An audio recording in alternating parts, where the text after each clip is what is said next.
Welcome to the Mind Over Mental Block podcast. I'm your mental performance coach, Mandy Patterson. I know the weight of mental blocks because I battled them myself as a competitive athlete. From back handsprings I thought I'd never get to fools I needed to stay on scholarship. I know how frustrating it is to feel stuck. And as a mom of three and former coach, I also know how heartbreaking it is to watch it happen. This podcast is for cheerleaders and gymnasts ready to stop overthinking, face their fears, and believe in themselves again. For parents who want a trusted voice to guide their child so they can simply cheer them on. And for coaches who strive to leave an impact that goes far beyond the mat. Whether you're listening together to or from practice or a big meet, or on your own in those moments when you're just not quite sure what to say or do, this podcast is for you. It's the pep talk you want, the tough love you need, and the encouragement you've been waiting for. So hit subscribe and let's go.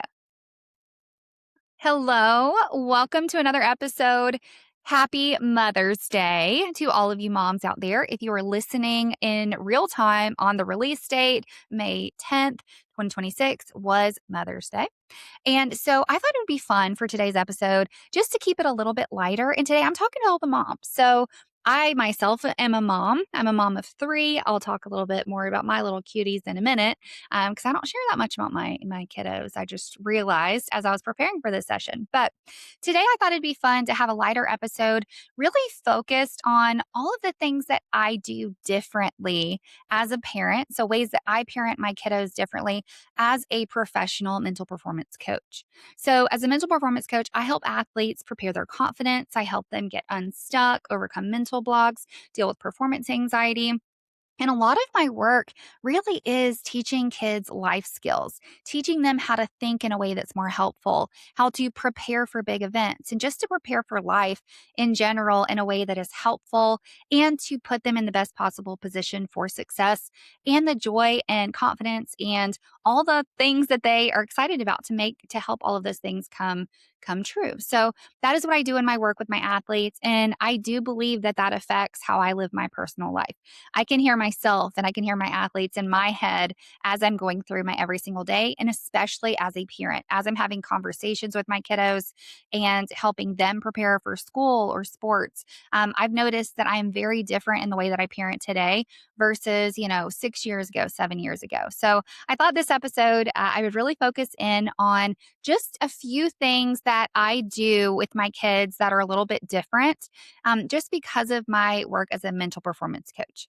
Um, all that to say, I am not a parenting expert. I do support the parents in our programs very closely and give them things to think about as it relates to sports performance and confidence. But I am not an expert in any way. I am not a perfect mom. I yell.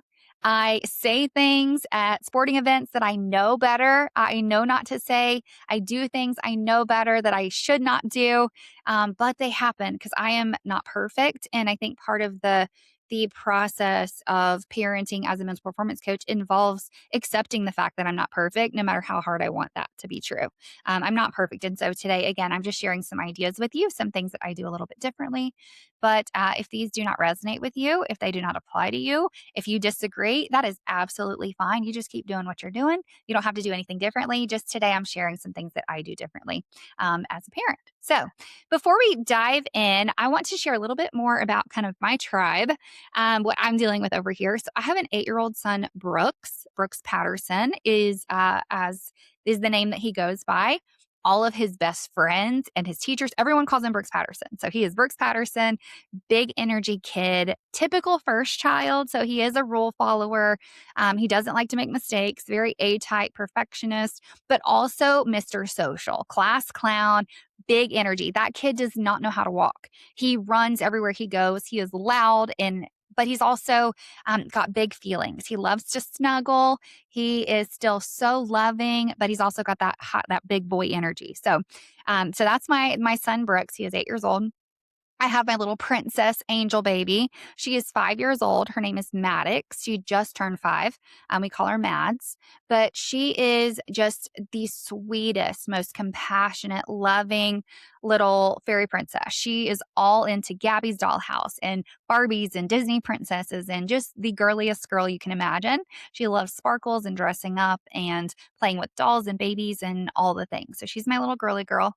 She is my more reserved, my quieter more soft spoken child, which tracks with my big energy first child. So we have that. And then, so we have my 5-year-old Maddox. And then I have my sweet little baby, my little bonus baby, Spitfire. Her name is Lennox Patterson, but we call her Lex. So she is known to us as Lex. Even saying the word Lennox, I'm like, that doesn't sound right. But, anyways, all that to say, I have my little fireball Lex. She'll be 2 in August, whatever that age that makes her. Third kid. I kind of lost track how many months she is, but she is just the coolest kid. She will not take anything from anybody. She will stand up. She pushes her 5-year-old sister around. She climbs on everything. She's on the table. She gets her own snacks. She talks up a storm. She talked very early, walked very early, like just very high energy and very intelligent, very smart, but also very rambunctious. If there is anything she's not supposed to be doing, that is exactly what she is doing. So yeah, so she keeps us very, very busy. But that's my tribe. So those are my kiddos. So 3 kids, 8, 5, and almost 2. 2 in a few months. Today, I'm presenting you with 7 things I do differently as a parent who is also a professional mental performance coach for athletes. So, the first thing that I do a little bit differently is I refuse to use the word shy. I refuse. That label is something that I am not willing to put on my kids. It is a negative label, it holds them back. And let me explain. Anytime someone uses the word shy around one of my kiddos, I do lovingly try to replace that with something that's a little bit more helpful.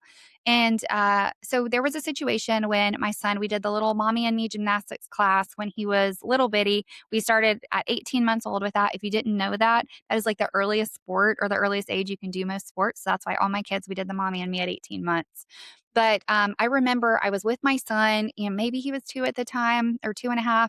And we were in class, and one of the coaches, there was another little girl and her mom. And one of the coaches said, "All right, come on, sweetie, it's time for you to go," to this little girl.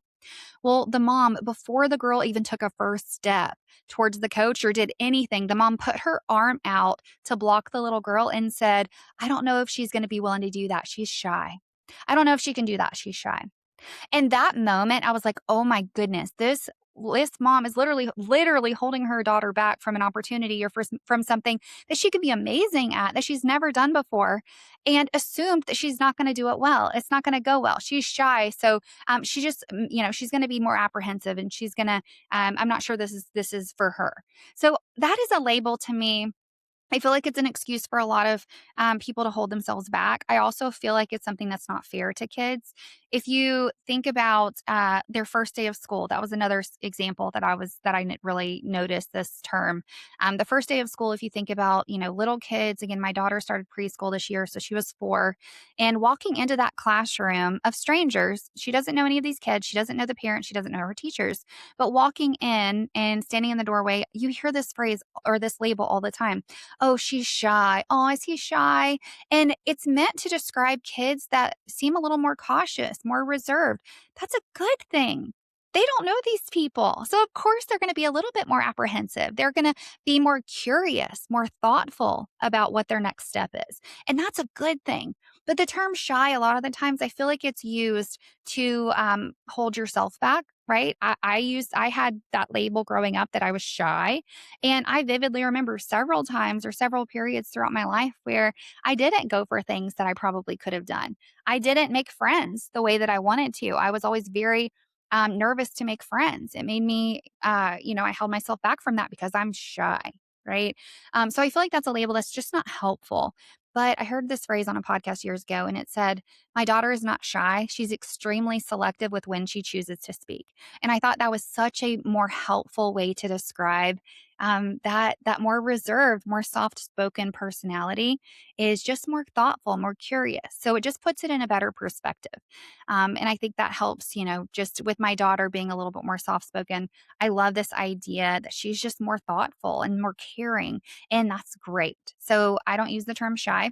I also am very careful not to use other labels with negative connotations or negative energies with them, like dramatic. Stop being dramatic. That's not helpful. A lot of times, dramatic is used to describe people, especially for females, I think this can be very dangerous, but it's used when you're not agreeing with someone else, when you have an opinion that's different than what everybody else wants to do.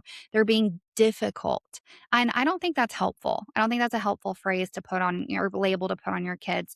Also, stop being so anxious, stop worrying so much. Like again, that's just not helpful to tell them that they're having emotions that are wrong, right? That they need to get rid of. So that's something I'm very, very careful of. The next lesson that, or the next thing that I do a little bit differently as a mom who's also a mental performance coach is I let life teach lessons. I let my kids experience life. I don't preface situations that they're in. I explain certain things or hold myself back or hold my kids back from experiences that might not be the most pleasant. So here's a few examples of what I mean with this. Going to the dentist. Okay, so this is a situation. I've got little kids again. So their first dentist trips, especially when they have dental work done, we have been a little unfortunate where my son has had to have several things done. And again, big personality, big energy. I don't think it's helpful to explain how things are going to go when he gets there. I don't think that's helpful because there is nothing I can say that's going to change what is going to happen to him when he gets to the dentist. Okay. I don't think it's going to be helpful for me to prepare him because all I'm doing is making him more nervous, more anxious. I'm making him feel like something bad could happen. And I don't want to do that. I don't want to put those vibes on my kiddo because then, I mean, it's not pleasant, right? I'm not a big fan of the dentist either. I don't enjoy getting dental work, but it's just something that happens. So for me to have that conversation with him ahead of time, it's almost like he's living that experience twice. And that is not going to be helpful. This is a different kind of situation, but for my athletes, and if you're a parent of an athlete, this is similar to talking about a game after a baseball game or a softball game, being in the car and debriefing with your kid about what didn't work or what they did wrong. I don't think that's helpful because they have coaches that do that. They already know what they didn't do well. They already know what they did, I'm going to air quote, but wrong in the game. And so for you to have that conversation again, they're reliving that. Also, if you have an athlete with a mental block, asking them how tumbling went today or how practice was after practice, not helpful because again, they know they're going to explain that to you and they're already feeling like they're not where they want to be. So they have to share that with you so that you're disappointed. And the whole practice, knowing they're going to have that conversation at the end, it just makes that pressure even extra hard. So, for me and my kids, very simply, when we go into a situation where there are some new things happening, or there is an opportunity where, something unpleasant might happen, like a dentist trip, or if they're going to have a play date with some new friends, I don't sit there and have a conversation about what it needs to look like when they get there. We just go, we show up, and then we're going to make the best of it. So that's something that I do a little bit differently. Also, I don't avoid opportunities at the risk of failure. So I know this happens. I have a lot of these conversations right now. Tryouts are happening for cheer and gymnastics. And there's a lot of conversation around should we try out? Should they try out for this level or that level? Should they go to this gym or that gym? And a lot of it is focused on not wanting to fail, not wanting to risk not making the team or not making the level that they want. So they're trying to make decisions about, what they should do or what they should try out for based on the likelihood of them making the team or not. I don't agree with that. I don't think that's helpful. Making a team that is not under the control of your child. Just like with my kids going into certain situations, I don't know how it's going to pan out. If they go into a play date or if they go into a new childcare situation, I don't know what's going to happen. They might make 50 friends, they might not make any friends, and that's okay. But I'm not going to change or avoid situations for them to be around people or for them to see what they're capable or made of at the risk of them not performing well or not going well, because that is an opportunity for me to teach them about challenges and setbacks and how to work through that. So I don't do that. Also with tryouts, I never would tell my kids, let's not do that or let's not try out. If it's a financial challenge, if it's expensive or you have to travel or put a lot into it, invest a lot, um, into something you're not sure is going to pan out, well, that's a resources conversation. That's not a let's avoid this opportunity in case it doesn't go well decision. So that's what I'm talking about here. So if my kids want to try out for something, we're going to try out. It doesn't matter what happens at the end of the day. We're not going to attach our actions and our decisions on outcome because we are not in control of outcome. The coaches and judges, they're responsible for making those calls. Also, I'm getting letters home about gifted program. My son is extremely intelligent. Also, he likes to talk in class, and so that's something that I'm thinking through right now. But if I'm not going to avoid putting him up for that opportunity or to have him tested for such certain situations just to find out he's not, again, air quotes, but good enough. I'm going to let him take the test. I'm going to let him try out. I'm going to let him try new things. And if they don't go well, I'm going to be there to pick him up and support him through that. But that's something that I do a little bit differently as well. And then one other example I have for this, and this is one where me and my mom disagree on, but that's okay, right? Everyone gets to parent their own way, and I'm not perfect, and I'm not a perfect parent, and that's okay too. But when it comes to social situations, so again, my 8-year-old, very social. We live next to one of those live, work, play communities. And so we have opportunities all the time to meet new people. We just do. And my son, again, very social, 8 years old. He will go up and he will talk to an 80-year-old woman and tell her the longest story, teach her all about Pokemon and all the things. And by the time he's done talking, he's almost in her lap because he has had, he's lovable, right? And he loves storytelling and he loves talking to people. There are other situations where there's 2-year-olds that are playing on the ground, and my son will go right up to them and start rolling cars around on the floor and start playing with them. I let him. I let him play. I let him talk to people. I don't ever have a situation where I'm like, "Oh, buddy, leave." Like, no, I don't think they want to play with you, or "Oh, honey, they're in the middle of the game. Let's not talk to them right now." The other thing is, sometimes there are people we meet and they're on a date. You can tell it's a man and a woman, adults. They're enjoying their dinner or whatever the case may be. And if there is a pause in that meal where they are waiting on food and they're just sitting there not talking, my son's going to start striking up a conversation. I don't feel like I need to go over and tell my son, "Hey buddy, you need to leave them alone." Like, "Hey buddy, they're eating." They're adults. They are grown. They can absolutely use their voice and tell my son, "Hey bud, thanks. Like, thanks for sharing, but can you go hang out with your mom now? We're going to talk." Right? They are grown adults. They can do that. I remember several times growing up where we would go to a playground or go somewhere and my mom is amazing and awesome, but she didn't want me to feel like I was left out or like I didn't belong, or she didn't want me to feel rejected. And so I do remember vividly several times where she was like, "Oh, honey, I don't, they look like they're playing together nicely. So why don't you just go swing?" Or, those kids are a lot bigger than you. So maybe you should go and find someone your own age to play with. Just again, trying to help set me up for success. But in my experience, I would rather life teach them. I would rather my son go talk to someone, and if they're rude, they're rude, and I'm going to help him through that situation. I'm not going to encourage him to avoid situations because it might not work out perfectly. Okay, so that's something else I do a little bit differently. And again, if you don't agree, that's fine. I'm just sharing with you some things that I think about and ways that I try to be very intentional as a parent in helping my kiddos grow up to be really successful adults while also still preserving the magic of their childhood. That's kind of my goal as a parent, is to teach them about life, to prepare them as much as possible to be successful, fully functioning, healthy, positive adults while also still preserving, again, this magical childhood that they only get one of. So trying to keep that special for them as well.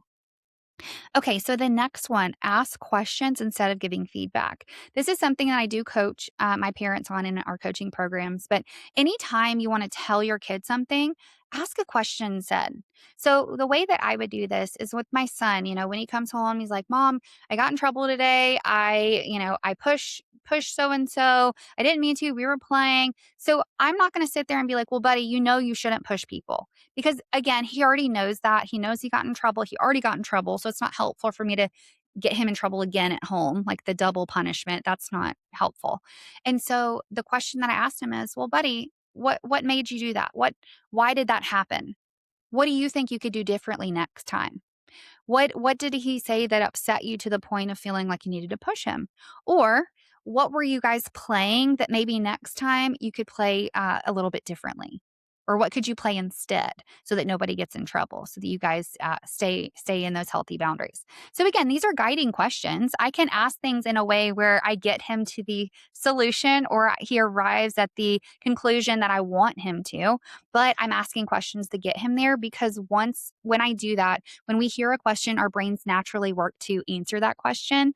And so by me asking him those questions, he's processing, he's thinking through how he feels, his actions, cause and effect, and how the things that he does, how, they result. Like he makes this decision and it results in something either positive or not that helpful. Right. And so by asking questions, I feel like he is thinking for himself. He's problem solving on his own with my guidance so that he stays safe and, health in a healthy way. We can process that together. But also with me asking questions, he's going to have that buy in. He's going to be fully on board with whatever he decides because it was his choice. It was his decision. And again, I ask guiding questions. I know what I want him to do. So I do ask questions in a way to kind of navigate him towards where I want him to be. But by asking those questions, I think it can be really helpful. One of the phrases, and again, my mom makes fun of me a little bit and jokes with me, but one of the phrases I use all the time in my personal life with myself, with my kids, with my athletes, is that helpful? Is that helpful to say? Or is that helpful approach? Is that a helpful approach? Right. So just thinking about things through a lens of, is that helpful? Because sometimes we say things and we think things and we do things that, um, they're a reaction a little bit more and they're not actually going to get us anywhere productive, right? Just venting for no reason, complaining about a situation that we cannot change. Again, those are moments when I'm like, that's not helpful, right? Also, when my son is trying to call out one of his sisters for doing something wrong, or if they're getting in trouble for something and he's trying to chime in, just that's a good little phrase to remind him, hey, is that helpful right now? No, mom, it's not helpful. And I hear my kids saying that. I hear my kids saying, Mom, Brooke said something but that wasn't helpful, which I think is a win as a mom when you start hearing your kids repeat you or they're saying things and teaching each other in ways that I try to be intentional in teaching them different lessons. So, other questions. So, what are you excited about today? When we're on the way to school or we're on the way to a sporting event, a baseball game or gymnastics or karate class, when we're on our way to those things, I think a lot of parents, the default is, okay, here's what you're going to think about. Remember to do this today. When you go for this skill, don't forget, blah, blah, blah, right? That's not helpful. I think it's more helpful to ask questions like, what are you excited about today? What are you going to think about today when you're getting ready to go for your skill? What is something that what is a goal that you have for today? What are you excited about? I think I already said that one earlier. What are you focusing on? I think that can be really helpful. Just again, getting their brains going, getting them to prepare. That's also an opportunity to plant that seed that it's going to go well, which we're going to talk a little bit more about in just a minute. All right. The next thing, the fourth thing I do differently as a parent who is also a professional mental performance coach is I help my kids take control of their own emotions and actions. So here's something that I do a little bit differently. So my son plays 8U baseball. And I will be very honest, it is hard for me to know what I know about mindset and how the way that we think and the words that are used around us, how that affects the outcome that we achieve in sports. And listening to parents is very difficult for me because there is so much that is said and done in sporting events that is so contradictory to helping that athlete succeed. It's just not helpful.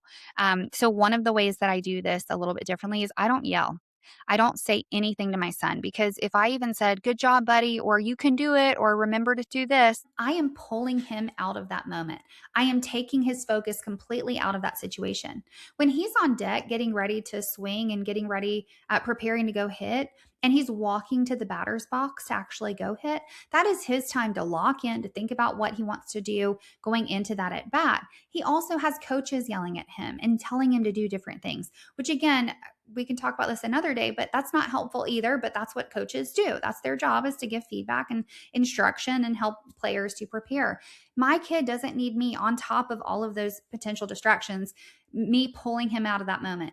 Honestly, a lot of the things that parents do at games, it's making it about them and not about the athlete or the kid. And so I'm not going to do that. I'm not going to yell. I don't say anything. Now, when he hits that ball and he swings, Absolutely. I'm yelling, all right, buddy, run, good job. I'm so proud of you. Because, that's the moment, like, again, that is for me. I will go ahead and be honest. That's for me because it is hard not to say anything. But that is something I'm very intentional about is I don't talk to my kiddo when he is in that fence, he is in the fence. I'm on the outside, I'm observing. He knows I love him. He knows that I support him. He knows I'm there. So there's no reason for me to remind him of that by talking to him as he's going up to prepare for that moment. That's not helpful. Also, if he strikes out or if he gets a bad call or if something happens and he's upset, I am not going to go and have a conversation with him about it during the game because again, that is adding unnecessary pressure. He's in the moment, he's processing things, and he's a baseball player in that moment, and I don't want to go out there and add to that potentially or ask questions that might not be helpful and just take him out of that role. I'm going to let him sit in it. And then of course I'm going to be there to love on him and give him space to share after, if he wants to talk about that. But a lot of times what happens is it's the moment happens, he's upset and he moves on and he leaves the game and he's feeling great about himself. So definitely something that I try to do a little differently is just let it be about them. Remember that it is their sport. It is their time. We are there for him to learn what he's capable of, to pursue something he's passionate about, and to have fun. So that is the goal at the end of the day. All right. So the next way that I help encourage or I parent a little bit differently as a professional mental performance coach is I help my kiddos focus on what they can control. So at the baseball, another baseball example here, but my son, when he's going up to bat, swing hard. That is what he knows to do. That is what he thinks about. Because a lot of parents, again, they're telling their kids like, get a hit, make a home run, get a home run. But that's really not in their control. There's a lot that needs to factor in for that to happen, for them to score. There's a lot of pieces that are involved in that happening. But my son can absolutely swing hard. He can swing hard whether he strikes out or he swings hard and he gets a hit and he gets on base. No matter what happens, he can absolutely control swinging hard. So that is his goal going into games, is swinging hard. A huge win for me as a mom a couple weeks ago during a game was that my son, he was at bat and he was swinging and he did strike out. And it's kind of funny. My husband is the pitcher. He was a pitcher in college, in a D1 college, and baseball is his sport. And so it's really cool to see them work through that together. But one of the things that my son did is going to the dugout. He was peppy. He high-fived the next batter, and he was just cool, calm, and collected. And as he went in the dugout, he's like, all that matters is that I swung hard. I was supposed to swing, or I was going to swing hard, and I swung hard, and that's all that matters. And that was such a win for me as a mom because he was not upset. He was not frustrated because he can control swinging hard. That was his goal, and he did a really good job with that. And there are a lot of things that he cannot control. He could have focused on the fact that he struck out. And there are kids that do that. They walk to the batter, they walk to the dugout, and they are defeated. They are crying. They are so upset because it's a failure, because they feel like they didn't do what they were supposed to do. And a lot of that is just focusing on things they can't control. And so I'm trying to help. I want as much as possible to help my kiddos focus on things they can control because that's going to stay with them. A lot of parents too, trying to make decisions around tryouts and, new seasons. What do we do? What team do we try out for? What place should we go to? What level, what coach, all of those decisions. Well, again, you can't control if a coach is going to leave a gym. You can't control if, half the team leaves or if someone gets sick for a competition. Like there's so many things that you cannot control. So I think as much as possible as a parent, trying to remember that and focus on the things they can control before you try to move pieces around. That is something that I try to keep in mind. So swing hard. Also, with scoring and judges and not making the team that they want or a bad call, I don't even think it's worth a conversation. I don't acknowledge bad calls that my kid gets. We don't rant about it or rave about it or get upset because bad calls and bad scores and judging, that is a part of sports, unfortunately, but that is a part of it. And that is not something that is worth any energy because my kid has zero control over what the umpire is going to call. He can control doing the best job he can. He can swing hard. He can run hard. He can watch the ball. He can have a good attitude, good body language. He can control his effort. There are so many different things. He can be a great teammate. He can encourage others. So again, I think as much as possible, I try to help my kids focus on things that are in their control. And when they're preparing for events, thinking about those pieces as well. All right. So if they're nervous about a tournament coming up or a recital or whatever the case may be, it's like, well, what would be helpful to think about? What is something that would help you do a really good job? What is something that you can focus on doing that will give you the best possible position or best possible chance of getting the outcome that you want? That's what we're going to focus on, is the piece that gets you to the outcome goal that you're excited about. All right. The next one, the sixth thing I do a little bit differently. I make my kids order food at restaurants. So this one's a little silly. And the title I had for this one is Preparing Their Confidence and Success. I help them prepare for their own confidence and success. But one of the things I mentioned, my 5-year-old is very soft spoken. And so one of the things I have done to help encourage her and help her learn that she can use her big voice is at restaurants, my kids order their meals. Adults aren't used to this. And so my daughter, she's 5, and she'll tell the waiter or waitress what she wants. And again, the first time she's a little quiet. So they kind of look to me and I'll say, Maddox, tell him again in your big voice. Use your full voice and tell him again. Well, then they'll look to me to confirm, or they'll, ask me a follow-up question, the waiter or waitress. And I always defer back to her. I'm like, you can ask her. You can ask her. She can tell you. And that's a way that I feel like in small ways, I encourage my kids that they can do things. They can speak up for themselves. They can say what they want. They can decide for themselves. Of course, I'm going to give them things to think about. I'm not going to let them order a steak off the adult menu or anything crazy like that. But they can absolutely tell me what they want to eat, and they can tell the waiter or waitress. They don't need me ordering for them. I don't at any age. Again, my 4-year-old orders her own food. So I think that's something in a little way that I do to help them build their own confidence. I know my mom did this for me. I think I was like 10 years old and I had a conflict once for a dentist appointment. I don't know why dentist keeps coming up, but anyways, but I had a conflict for a dentist appointment, and she made me call and reschedule. And I thought that was huge for my confidence. Also, she's a hairdresser. And so I grew up in a hair salon, talking to people and learning to use my voice and have conversations. And so I think that, giving my kids as many opportunities as possible to have those situations and use their voice, I think can be really helpful. The other thing that I do to help them prepare their confidence is I plant a seed that things are going to go well. So I know a lot of parents, one of the things with preschool and having young kids like I do, it's kind of a thing where parents cry at school drop off. And even just during the ceremonies and like preparing for school meetings that you sit in on, a lot of the joking is around, we'll have the Kleenexes out and, we'll give you an extra, 30 seconds. There's also, I think, a hug circle is what they call it in my son's school drop off. Like as a reminder, it's like, okay, give them their hugs and kisses now so that we can keep the line moving. Just assuming that it's going to be this dramatic, sad, heartfelt time. And it is precious and it's amazing. And there are a lot of big emotions when we have new seasons, but I always prepare my kids that it's going to go well. There is nothing sad. There are no tears. I do not cry on my kid's first day of school. I don't cry on the last day of school, and my daughter literally today had her last day of preschool.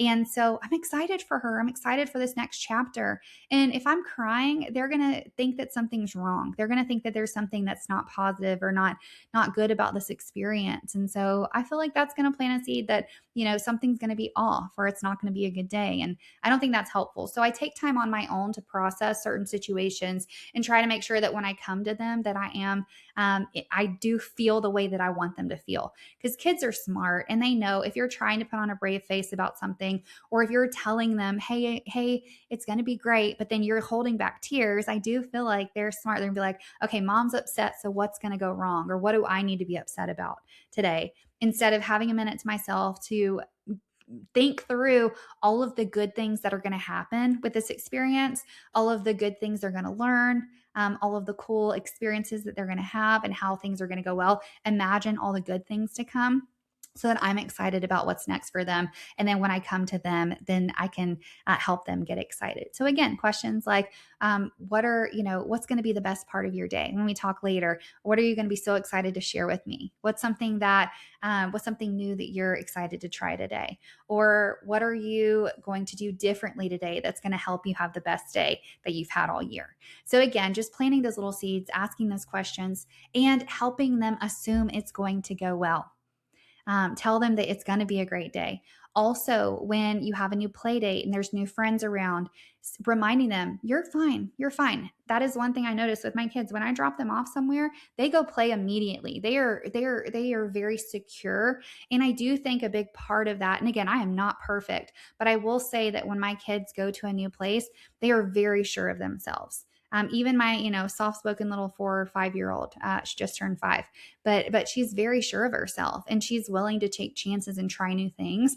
And all 3 of my kids are so social because they're not worried about someone saying something to hurt their feelings. They're not worried about getting rejected because they've had enough experiences to test out the waters, and those experiences have gone well. So they're true lived like real world experiences that I can talk to people and I can make new friends and I can try new things and go into new situations, and they're going to work out. And so they're more confident going into new situations. And I think that can be really helpful. So always encourage them. It's never, hugging them like, I'll be back so soon. And if you get scared, you just call mom. It's like, no, no, no, you're going to be fine. Everything's going to go great. You're going to have an awesome day. And I can't wait to hear about it when I pick you up later. Okay. So planting that seed, helping them assume it's going to go well. Same thing for like tryouts. If your kid is nervous about a tryout or nervous about starting in a new school, it's like, well, what good thing could happen? What do you think could happen? Even asking them what makes you nervous. When you feel nervous, what are you thinking about? And a lot of times it's something they're afraid will go wrong. You could very easily help them replace that with what could go right. It's like, well, what if you make a new friend? What if you make your next best friend? What if you have the nicest teacher that exists? You have the nicest teacher in the whole school. What if you love recess more than you thought you would, right? Things like that. You can just prepare them for things going well. All right. And then the 7th thing, and I think this is big, especially considering the fact that a lot of the work that I do is for cheerleaders and gymnasts, so mostly female. We do have we support all sports, males and females, but I think for females especially, this can be really important. Most of our athletes are actually 10 to 13 years old. There's a lot of reasons for that. But a lot of these athletes, they have confidence challenges. They have low confidence. They're struggling in skills that they've mastered in the past. They're dealing with mental blocks or competition anxiety. So there's lots of different, traits of someone who is coming in to support us, but they're not so sure of themselves.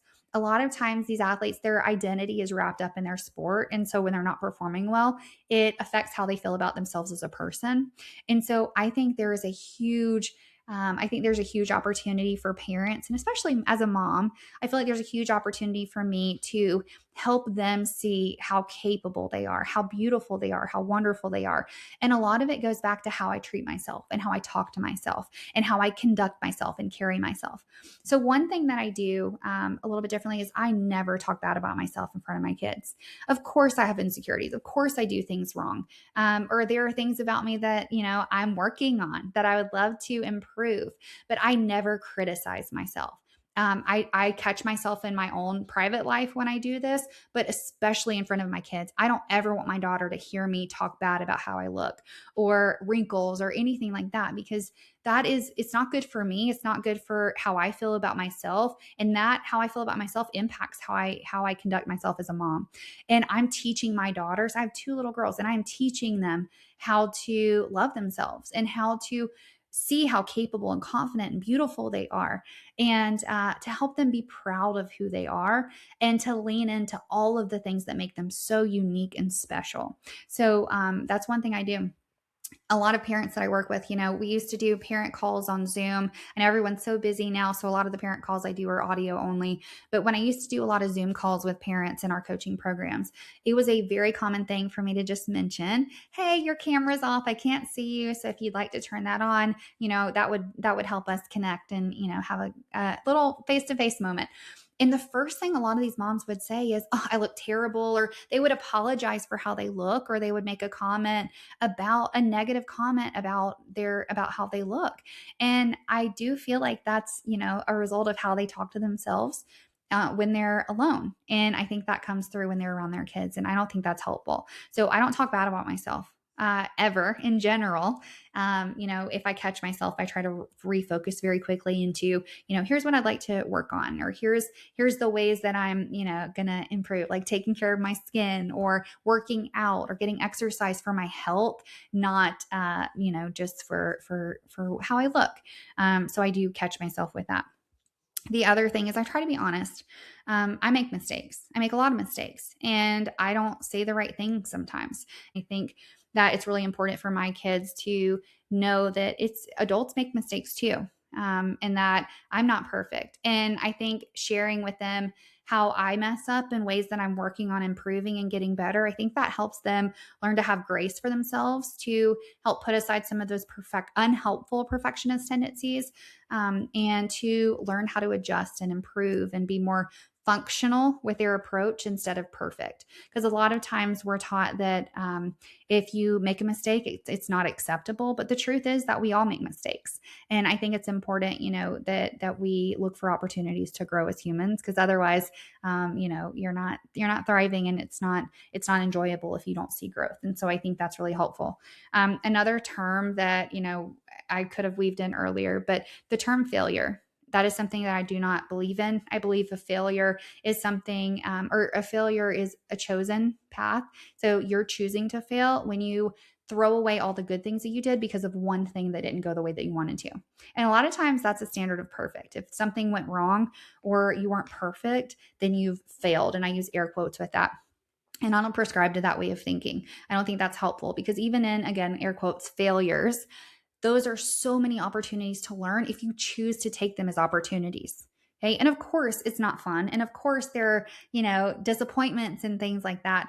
But I think that if you're always looking for opportunities to grow and improve, and you have grace with yourself and you give yourself patience, I think it can be, really just such an enjoyable, journey, as opposed to just always focusing on feeling bad or feeling, judgment or regret or shame over things, and then having no plan for here's how I'm going to make sure this doesn't happen again, or here's how I'm going to improve.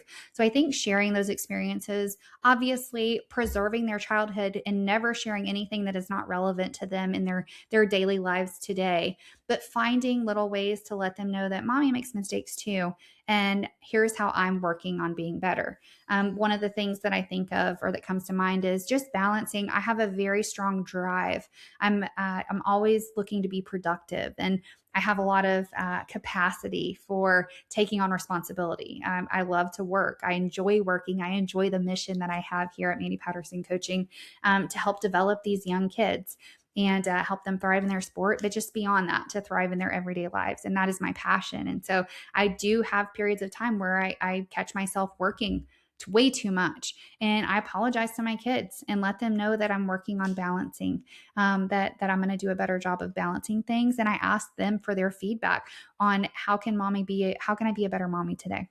What can we do that would be fun for you? Because I also don't prescribe to that mom guilt where I'm just going to feel bad because my kids don't get to see me all day, every day because I'm a working mom. I don't do that. I think that it's good for them to see me pursue my passions and to care about what I'm interested in, but also just letting them know that I'm working on things too, and I'm working on balancing. So apologizing when I make mistakes, having grace with myself that I'm not a perfect parent. And if I have a kiddo struggling, that, it's okay. It's part of it. And just always looking for, how can I make the next right decision or the next best decision based on the information I have at the time. So again, just a lot of mindset work, just thinking through things and having the perspective of what's going to be most helpful for them. Again, with that vision of creating successful adults in the future, but preserving this beautiful childhood that I get to help them create today. Hopefully this was helpful. I don't know. I would love to hear from you. Please feel free to leave comments below if something stood out to you. Also, if you don't agree, it's okay. You are allowed to parent however you want to parent. Again, I just parent very differently today, compared to how I used to, because of the work that I do as a mental performance coach. I'm a little more thoughtful about how the decisions that I make affect my kids today and in the future. And so if you love this episode, please let me know. Leave a comment if you have questions, or if there are topics you're excited about for the future. Please give me your ideas. Leave a comment and let me know as well. Your time is precious, so thanks for spending some of it with me today. I'm excited to hear what mindset shifts, tips, and encouragement stood out most. Be sure to leave a comment and let me know. If you love this episode, hit subscribe so you never miss another. If you're ready for more support, check out our brand new mental block support for cheerleaders and gymnasts. So, our mental block hub. Also, check the show notes for resources and next steps, including ways to book a free intro coaching session with one of my expert mental performance coaches on my team. There is also a link to join my MVP list so you never miss an episode. I would love to stay connected. Feel free to follow me on Instagram and Facebook at Mandy Patterson Coaching for more inspiration and encouragement throughout the week. Remember, you are amazing, infinitely capable, and stronger than you think. I believe in you, and I'll see you next time. Happy Mother's Day.